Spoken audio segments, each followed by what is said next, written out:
ప్రతి ఒక్కరికి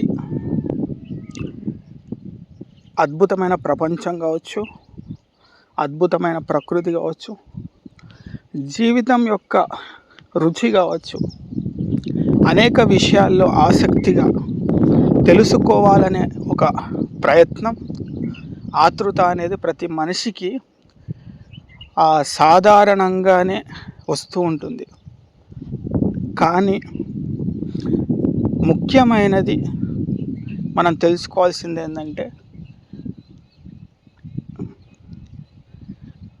మనల్ని మనం తెలుసుకోవాలి.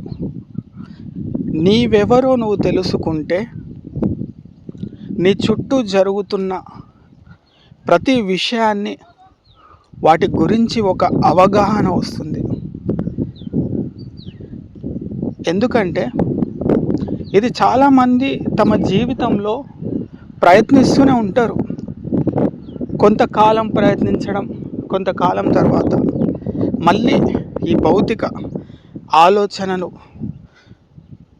ఆలోచించి వాళ్ళ యొక్క పనులలో పడిపోయి మళ్ళీ తమ జీవితాన్ని కొనసాగిస్తూ ఉంటారు. కానీ ఎప్పుడైనా ఆలోచించడానికి ప్రయత్నిస్తే, నీవెవరో నువ్వు తెలుసుకునే అంటే నీ జీవితం నువ్వే తొంగి చూడడం మొదలు పెడితే,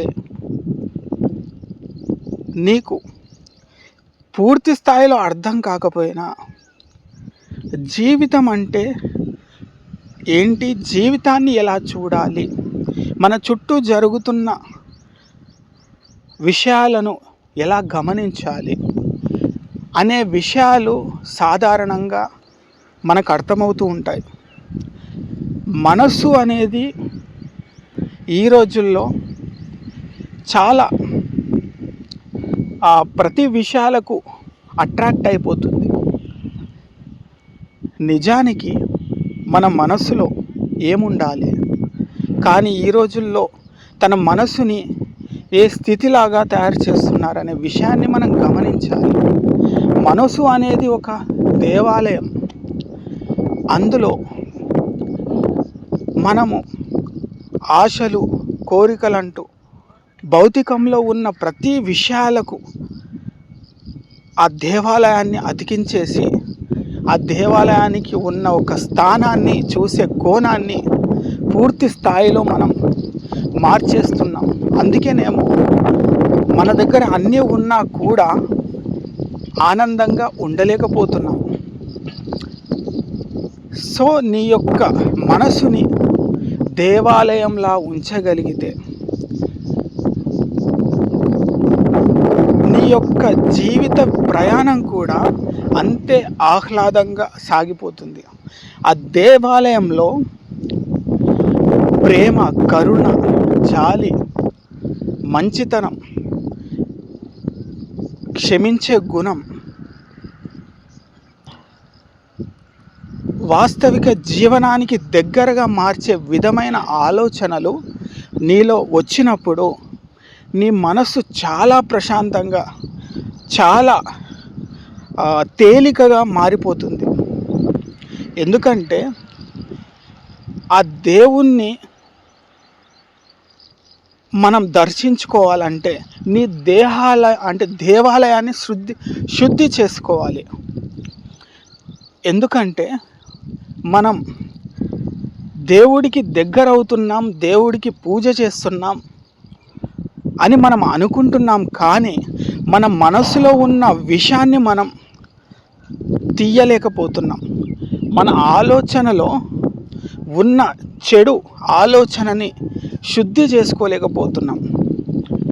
బయట నువ్వు ఎంత పూజ చేసినా, ఎంత విగ్రహానికి దగ్గర ఉన్నా, నీ మనసు అనే దేవాలయాన్ని శుద్ధి కానంత వరకు నువ్వు దేవుడికి దగ్గర కాలేవని తెలుసుకో.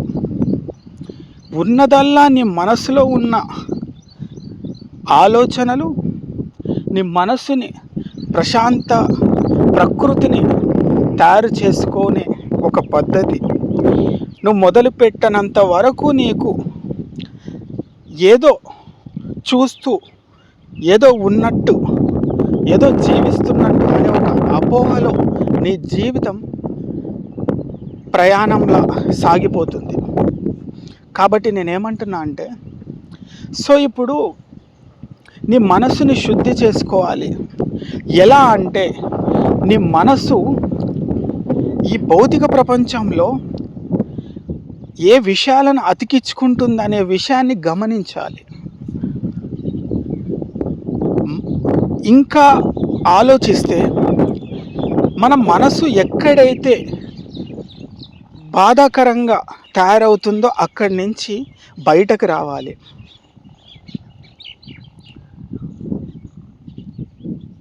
అలా రావాలంటే రకరకాల పద్ధతులు ఉన్నాయి. మౌన పద్ధతి కావచ్చు, మౌనంగా ఉండిపోవడం కూడా ఒక ఆధ్యాత్మిక పద్ధతే. లేదు అనుకుంటే ధ్యాన పద్ధతిలో చేసుకోవచ్చు, లేదంటే మెడిటేషన్ కావచ్చు, యోగా కావచ్చు. ఇవన్నీ రకరకాల పద్ధతులు. ఏదైనా కానీ నీ దేహంని శుద్ధి చేసుకునే దారులే అని తెలుసుకోవాలి.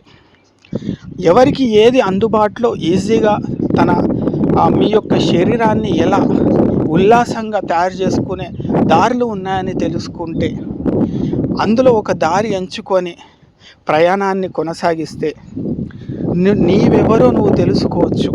నీ ఆలోచనని నువ్వు గమనించవచ్చు. నీ మనసుని నువ్వే అద్భుతంగా శుద్ధి చేసుకోవచ్చు. సో వాస్తవంగా రావాలి, వాస్తవాల్లో బతకాలి. సో ఇలా మనం ఆలోచిస్తుంటే రకరకాల ప్రశ్నలు భౌతికపరమైన విషయాల నుంచి మనకి వస్తూ ఉంటాయి. ప్రపంచంలోనే మనం ఉంటున్నాం, ఉండాలి కూడా. కానీ ప్రపంచం నీ మనసుకి అంటకుండా ఉండగలిగితేనే నువ్వు అనుకున్న ప్రయాణంలో వెళ్ళగలుగుతావు. ఇప్పుడు రమణ మహర్షి చాలా గొప్ప సాధన కావచ్చు, ఆలోచన కావచ్చు, జ్ఞానం కావచ్చు మనకు పంచాడు. రమణ మహర్షి సింపుల్గా ఆలోచించే ఒక చిన్న మాట, నువ్వు ఎక్కడ ఉన్నా ఎవరితో ఉన్నా ఎప్పుడైనా నీకు నీ మనసుకి ప్రపంచం అంటకపోతే నువ్వు ఎవరో నీకు తెలిసిపోతున్నట్టే. ఎందుకంటే ఫర్ ఎగ్జాంపుల్, ఇప్పుడు నువ్వు కూరగాయల షాప్కి వెళ్తున్నావు, అక్కడ కూరగాయలు తీసుకున్నా అక్కడ నీకు అంటట్లేదు. ఇక అంటే మనకి ఈ ప్రపంచంలో ఏదైతే ఆ అవసరం ఉందో అది తీరిన తర్వాత అంటకుండా చూసుకో. ఒక మనిషి దగ్గరికి వెళ్ళినావు, నువ్వు సరదాగా మాట్లాడుకున్నావు, కానీ ఆ మనిషిని పట్టుకుంటూ కూర్చోకు. ఆ విషయాన్ని పట్టుకో. ఆ విషయాన్ని కూడా నీ మనసు డిస్టర్బ్ కానంత వరకే పట్టుకో. అది వస్తువులైనా, మనిషి అయినా, ఇంకేదైనా. నీ ప్రయాణాన్ని భంగం కలిగించే ఏది కూడా నీ మనసుకి, నీ ఆలోచనకి అంటకుండా చూసుకోవాలి. సో ఇలా నీ జీవిత సాధన మొదలు పెడితే నీవెవరో నీకు తెలుస్తుంది, నీకేం కావాలో నీకు అర్థమవుతుంది, నీ ప్రయాణం ఎటువైపు వెళ్ళాలో కూడా నీకు తెలుస్తుంది.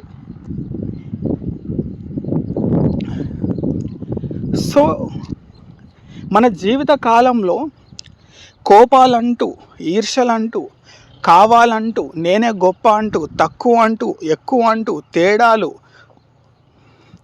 నేను అనే అహం, గర్వం, ఈగోలు, డిప్రెషన్లు, కోపాలు, కొట్లాటలు, వాదనలు, ఇవన్నీ కూడా మనకి తెలియకుండా మన దేహం అనే దేవాలయంలో పెట్టేస్తున్నాం. ఇంకా నువ్వు ఎవరో నీకు ఎట్లా తెలుస్తుంది? నువ్వు అన్వేషించడానికి నీకు సమయం ఎక్కడ ఉంది? అందుకే ఒక్క స్థితి గమనించు, మనం అందరి గురించి తెలుసుకోవడానికి మన జీవిత ప్రయాణంలో కేటాయిస్తున్నాం. కానీ నీవెవరో నువ్వు తెలుసుకోవడానికి కాస్త సమయమైనా నీకు ఉందా అని నువ్వు ప్రశ్నించుకో. అందరి గురించి మనం చాలా విషయాలు మాట్లాడతాం, కానీ నీలో నువ్వు మాట్లాడుకునేంత సమయం నీకు ఉందా అని ప్రశ్నించుకో. ఎందుకంటే నీవెవరు నీకు తెలియనంత వరకు నువ్వు చుట్టూ అన్ని విషయాలు నీకు తెలిసినా లాభం లేదని తెలుసుకో. నీ చుట్టూ ఉన్న ఆలోచనలు నీకు అర్థమైనా నీ ఆలోచనలు నువ్వు తెలుసుకోనంత వరకు ఏది కూడా వృధా అని తెలుసుకో. ప్రతి ఒక్కరి జీవితాన్ని తొంగి చూస్తున్న మనము మన జీవితాన్ని మనం ఎందుకు తొంగి చూడలేకపోతున్నామనే ప్రశ్న మనలో రావాలి.